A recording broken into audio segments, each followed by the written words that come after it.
in a word, what we're talking about is a very unusual occurrence, at least in North America. What will happen on April the 8th? It's an occurrence that is something like once in a lifetime total solar eclipse. What that means is that basically you have the shadow of the moon completely covering the sun. And normally, what we're used to viewing is a partial solar eclipse, but this one is unusual.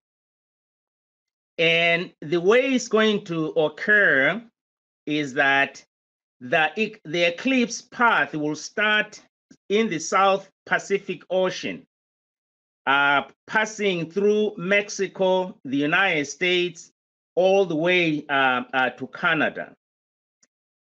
And why is this eclipse unique? It's because most solar eclipses are partial. That is, the sun is part hidden by the moon. Total solar eclipses mean that the moon shadow totally covers the sun. This is rare because the moon's shadow is not big enough normally. And there's a few places on the earth where a total eclipse can happen.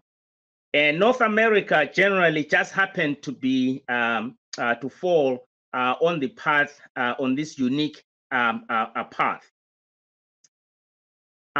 But to be visible, you must be either on the exact path of the eclipse, or at least along a narrow band, let's say about 185 kilometers or at least 115 miles of the path.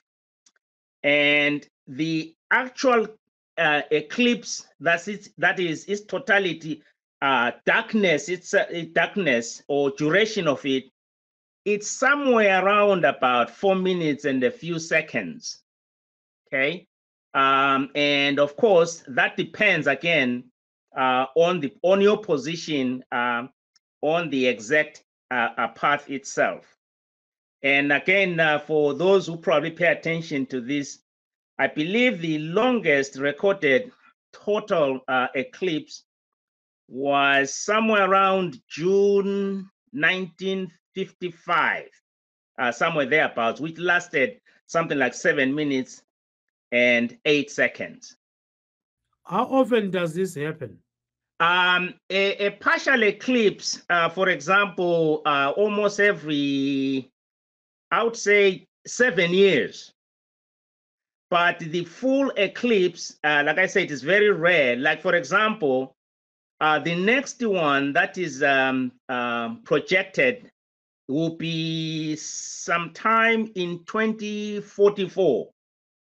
So 20 years from now, that's when we'll experience another full total eclipse. Why is it necessary for people to wear those special glasses to look at it?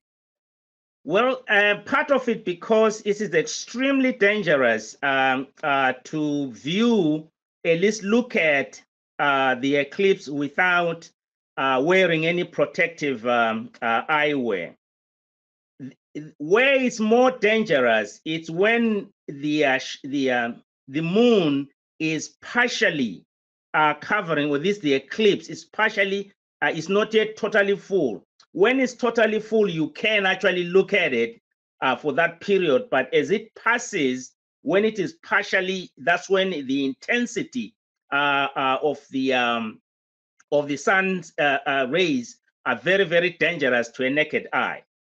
So you have to have protection in order to actually see. Otherwise, you will have you damage your eyesight.